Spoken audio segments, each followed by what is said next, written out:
Like if I ran into Jerry Seinfeld on the street, I wouldn't be like, so what's the deal with, like, I'm not going to fucking, like, throw your thing back at you. You know what I mean? Like, you did it, you know, like, I'm not going to greet Dave Chappelle with it's Rick James, bitch. I'm not going to do that. You know what I mean? Like, that's what that would be like. What if Jack Black showed up to the state dressed as you? Would that, like, that would be you? Hilarious. I'd be like, oh my God, how'd you even know what I was wearing? It'd be great. Well, I was talking with your co-host. But yeah, throw some money at my Venmo, and I will do something dumb on Is video. there a minimum? $50. Oh, shit. No, Okay, $25. $25. I was gonna Venmo you like 5 cents. No. Be like $25 or better. Can we say $5 or better? 10. 7. Deal. Yeah. $7 or better. $7 or better. I'll do something stupid. The more money you give me, the stupider the request can be. Is there like as long as it's nothing that's gonna get me arrested, dude? Or physically injured. What if they Venmo'd you money to pierce your nipples?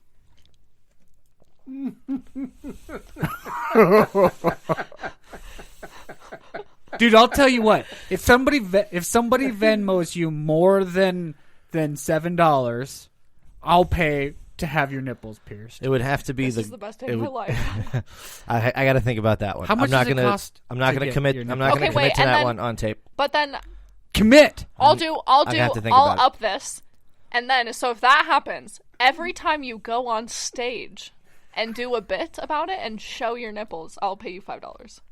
Ooh. Like a royalty for All having right. your Well, first, let's give me enough money to get a gym membership so that I can get in shape. I'll pay for your gym membership too. I can bring you as a guest with me anytime I want. We'll see. Dwayne wants to see you naked. I'll think about that one. That's not. Don't put words into my mouth. Although Can I put other things in your mouth? Just kidding. Uh-oh. I meant like a Cheeto. I don't know. Yeah. Cheetos are delicious. Yeah. I have a bag of hot Cheetos sitting on my coffee table on my living room. Oh, I was gonna say if they were in your car, that would have sold me on riding over with you. Well, I'm sorry, I wasn't prepared with hot Cheetos. All right, they're not yours anyways. So, back to the issue of personal growth, which I feel we've gotten away from on this episode. Shade Torres, Eric Cole, 20-year-old bar manager. This time last year, you were not a bar manager. Correct. How have you grown as a person this past 365 days based on what you've been doing and where you've been and where you've gone? And let's talk about that a little bit. Let's get a little personal. A little personal. I mean, I feel like a lot of stuff in my personal life has also helped me like grow in the last 365 days. But if we're talking like strictly about work, let's not strictly about work. Yeah, no, just in general. Over the last year, how are you different now than you were this time last year? I mean, I feel like this is like so appropriate considering it's almost the new year. But I'm way different. Like I'm more confident. Like I don't feel like I have anything to be insecure about anymore. Okay. That's a huge thing that like a lot of people deal with nowadays is insecurities. And I remember us talking about a lot of those earlier on when we first met too. Yeah, I don't know. I just feel like a complete person now. Like I feel like I learned how to be like patient and how to have. I want to say that I can have empathy for other people, but I'm still like not. I don't know how to comfort other people in weird situations. I really don't. Yeah, that's probably because your name is Shade. Yeah, I think it's actually because you're 20. Probably that. That's probably true too. You're so young. I know everybody says that, but yeah, I don't know. I feel like the biggest thing for me over the last year is like the fact that I became like 100% okay with who I am. Mm-hmm. Like I love everything about myself, and I'm a complete person on my own. Well, and like great. I'm in charge of my own happiness, and that is like a huge thing that I feel like a lot of people don't even learn in their lifetime. Yeah. Like, and I randomly learned it by the age of 20. Like, I am lucky. I don't feel like it's random. I mean, you get what you put in. Yeah. And I mean, you've been putting in a lot of work. Yeah, I mean, I don't know. It's weird. Now I'm like even curious to see like, because I've seen Dwayne grow over the last year too. But like now I'm curious like, if he's like noticed like those Well, changes in me. I have. I'll say that. I've noticed that because there was a point in time where I thought you didn't like me. Why? At all. That was the feeling that I got. I was like, Shade doesn't like me. That's fine. It doesn't matter. And then like I sent out something to the group chat one night after a show where everybody did a great job. I was like, you guys are fantastic, blah, blah, blah. And then you wrote something back that was very nice. You were like, oh, I appreciate everything that you do. You're blah, blah, blah. And I went, Shade likes me as a person. That's cool. All right. So and I've noticed like over the last few months or whatever since you've taken the job and all of that, and like I don't know, I just feel like more comfortable around you now, like as a friend, than I did initially. So I've definitely noticed a change in you. It's about that I get that a lot. That people like at first are like, I didn't really think you liked me, and I'm like, it's not personal. Like I just don't. You've got one of those faces that's like, don't fuck with me. Like you just got a look on your face most of the time that's like, you're not here to suffer fools. Leave me the fuck. Just get out of my fucking personal space. I really feel like that might be something that I need to work on. But I'm just like, not necessarily, because lone wolf, private person. Yeah, you don't need to be accessible to everybody. Yeah, that's fair. That's fair. Because a lot of people are fucking jerks and creeps, and you don't need to deal with that. True. Yeah, it's interesting to hear you talk about your perspective of her, and like thinking about my experience, because I've never felt that like. Well, I mean, our first interaction was also so different than like mine and Eric's. Like you picked me up and put me into the ice machine, and that was just like immediately I was like, oh, Dwayne's like this fun, like loving, like touchy person, and I was like, okay, cool, like he's someone I can fuck around with. Yeah. But like I don't even know. I can't remember the first time I met you. Yeah, exactly. Yeah. But yeah, no, I mean true. There is a lot of like we were closely working together too. Yeah. And I don't know. You're just easy to trust. You're like an easy person to talk to. I feel like that's true too. Where like when there's a lot of people that like have like this weird like a hesitant what's the word? Hesitant. People are hesitant to be vulnerable with most people. Yeah. And for whatever the reason, I feel like I have a unique ability that people feel comfortable being vulnerable around me. But also, like, you knew a lot about what was, like, going on in my life and, like, my relationship and stuff before you and I had ever even met. So, like, I feel like that, like, kind of gave you an in. You were like, hey, how's this going? How's this? And you were able to, like, get stuff out of me that people that did not know what was going on wouldn't have been able to. And people probably think you can teach them to surf. Definitely. Just based on your appearance, people are probably like, if I'm cool to him, he'll probably teach me how to hang 10. Did you go boarding with me? No. Yeah, paddleboarding? Yeah, I never went out on the water, but yeah, I was there hanging out. Oh, that was a perfect response. I did go paddleboarding. Have you ever gone boarding? Like, even that you use the word boarding. Like, you ever gone boarding? I kind of, yeah. What's up, bruh? I mean, I fucking love paddleboarding. Like, summer is my time of year. I hate being cold. That's all he does. Every single day, he'd come into work and he'd be like, yeah, I just paddleboarded for the last 8 hours. Like, how are you alive? I love it. It's a lot of hours. I love being outside. I love being near big bodies of water. Big bodies.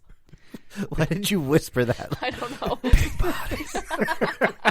What is happening? This has gone off the rails. So what other kind of growth? Because I know some more things.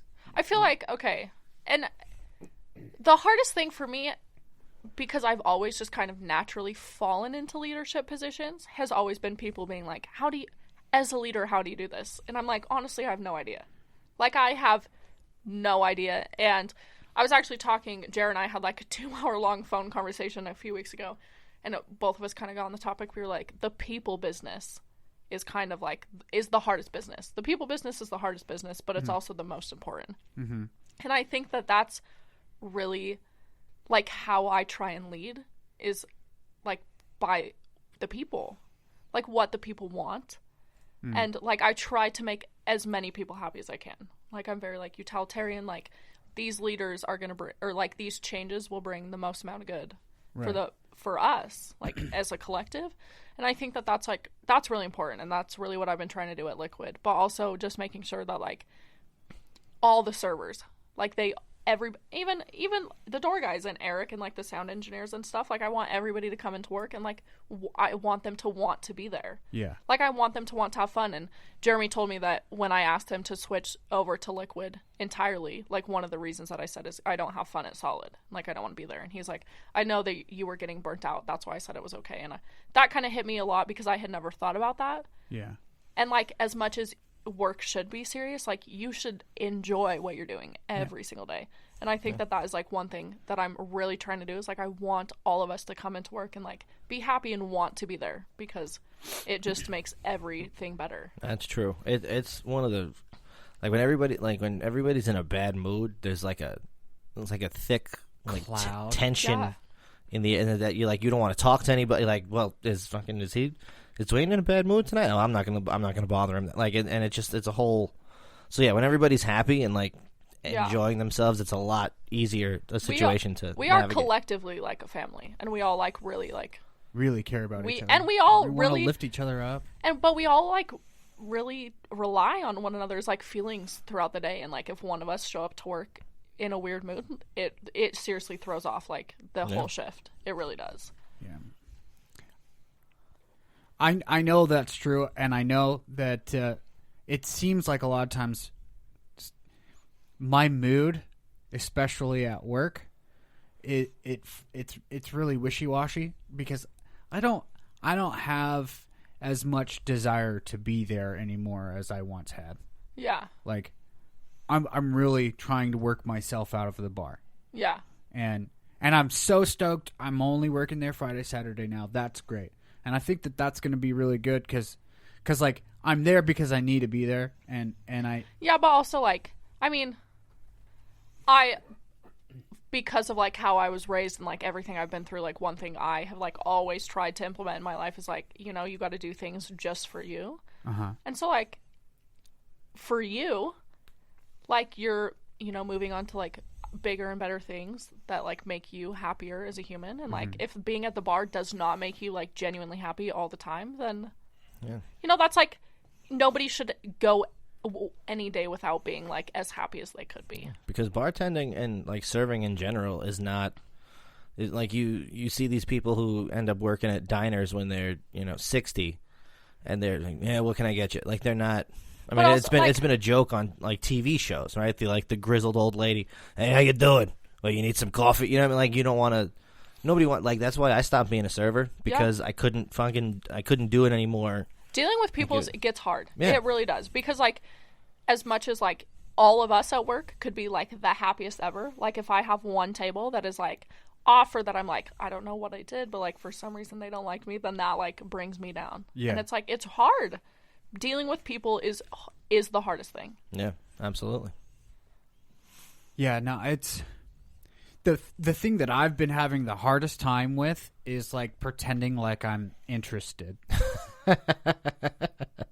Yeah. Like for the longest time, I was really good at it, and I think that at certain times I can be really good at it.